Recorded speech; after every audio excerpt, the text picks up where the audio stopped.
As Ontario continues to downgrade its outlook for building new houses, today the province and Ottawa say they will spend billions more to help kickstart construction. The jurisdictions are both promising $4.4 billion over 10 years to pay for infrastructure that supports houses like roads and sewers.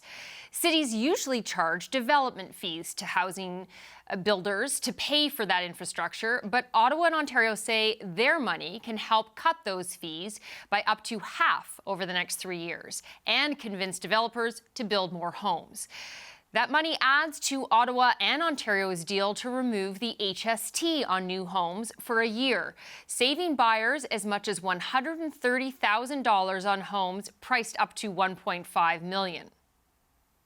Gregor Robertson is the Minister of Housing and Infrastructure. Welcome to the show, Minister. I wanted to start with Ontario's budget because it has actually lowered expectations again for the housing starts in that particular province. So how will today's announcement about lowering development charges actually create more housing starts? Well, I think this today is a great announcement for speeding things back up again, kickstarting the housing market in Ontario.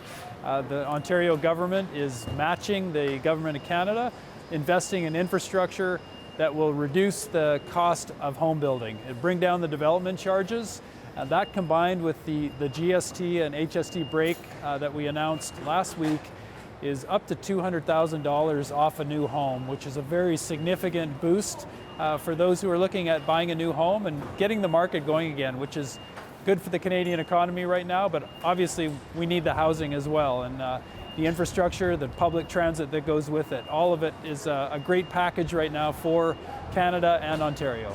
I want to get to that HST off new homes in a moment, but in terms of development charges, this is actually the jurisdiction of the city. It's not federal jurisdiction, even though there's money coming from both the federal government and the province. So how do you make sure that that cities actually follow through with lowering of development charges? Well, Premier Ford outlined his approach working with Ontario cities and towns. Basically, they won't qualify for the infrastructure funding unless they're bringing down their development charges. So as a former mayor, I know we invest the money we collect through development charges into city infrastructure. So what we're effectively doing as a country, as Canada and Ontario, is we are making that investment into the local communities for their infrastructure. That means they can take down their development charges, which impact the cost of homes. So we're connecting all the dots here and importantly delivering the public transit, the water and wastewater infrastructure that enables us to build more housing and build our communities up. And making sure that the local governments don't get punished in the process. They actually get made whole, which was a promise of Prime Minister Carney a year ago in the campaign. But how do you enforce that? Because you've already seen in other things that the government has used leverage. The federal government, provincial governments have used leverage to try and get municipalities to make changes to zoning, for example, and you have some municipalities backing away from those changes. So how do you actually enforce this idea that they have to lower the development charges in order to get this money? Well, basically, it's a package deal. So the infrastructure investments will come to those local governments that are reducing their development charges, and the provinces are responsible for tracking that. I think Ontario has a good handle and approach already brewing on that. We heard that from the Premier today. And I would say, the important thing here is all levels of government working together right now. We are in an economic crisis. We have a lot of uncertainty. The market is challenged. We need more affordable housing. We need more public transit. If all levels of government are cooperating and collaborating right now, which is the spirit of this work, we're going to see real progress here on getting affordable housing built and getting the Canadian economy going at a critical time. Now, you mentioned the HST off new homes that was announced last week from Ontario, part of that $1.7 billion in funding that will go to provinces in a flexible way, is how the finance minister talked about it last week. That policy, this policy announcement today, is some of this an admission that the policies up to this point, such as the Housing Accelerator, haven't really been moving the needle? Actually, the Housing Accelerator Fund has been a great success. There's about 240 cities and towns across Canada that are part of that. Almost all of them are making good progress, getting their red tape cut, getting permitting and licensing moving faster, and rezoning neighborhoods, putting more gentle density into neighborhoods. So we're seeing really good traction on that. There are a few that are lagging behind. But the nature of that program is the ones that are lagging behind don't get their incentives, and the ones that are going faster are getting more incentives. So it's a good feedback loop with that. I think overall, the housing market is very complex, and it's really challenged right now with the global circumstances, the trade war with the US, the wars, the challenges around the world right now have made it a difficult time for Canada's economy. And housing is right at the center of that. So we got to do everything we can right now to make sure the housing market, particularly in Toronto and Vancouver, is rebounding, and that we're building affordable housing right across the country. We have a shortage of that.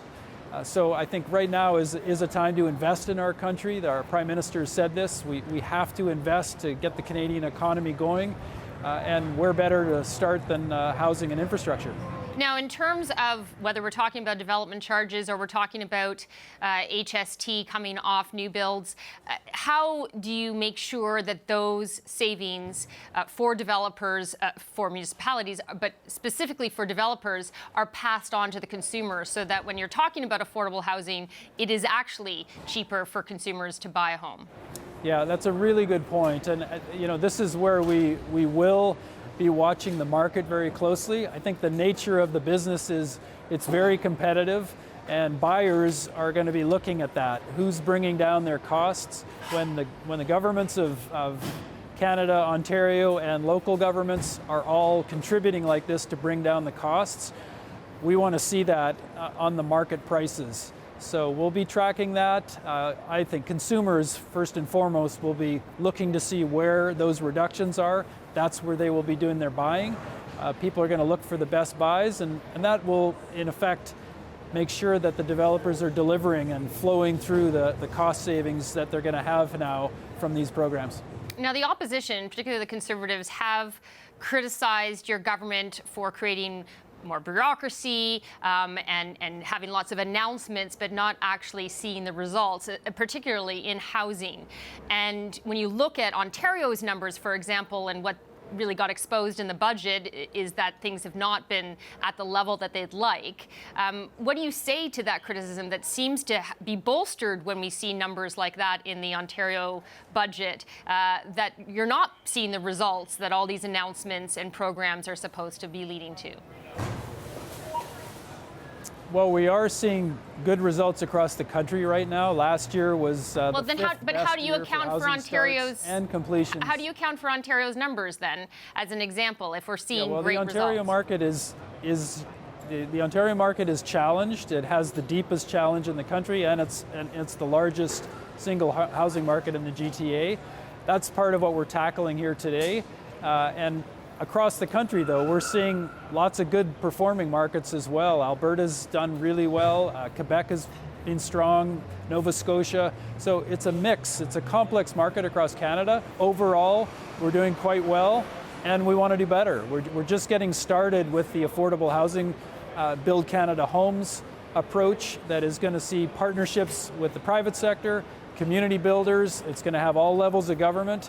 We have over 10,000 homes already in the pipeline for that now. So we're getting traction with the next phase of building affordable housing. And measures like today and last week, where we're dropping GST, we're dropping home building costs, and we're investing in communities and infrastructure.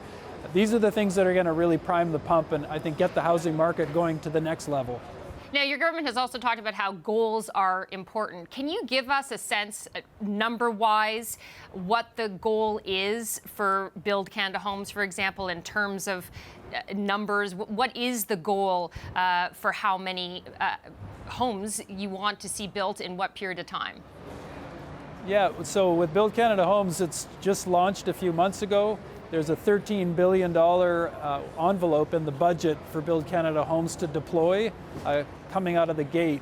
And basically, we have proposals from across the country coming in right now. We are working through those. Over 10,000 homes, as I said, are now in action, being built. So the focus will be scale up as fast as we can, build as much affordable housing as we can. Right now, only 4% of Canada's housing is non-market housing, and that's a third of what we see in countries in Europe right now.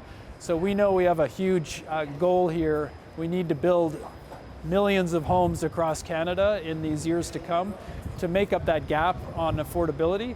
And Build Canada Homes basically will scale to meet that need in future budgets going forward. Okay, I didn't hear a specific number there other than millions, but we'll have to leave it there. Thank you very much, Housing Minister Gregor Robertson.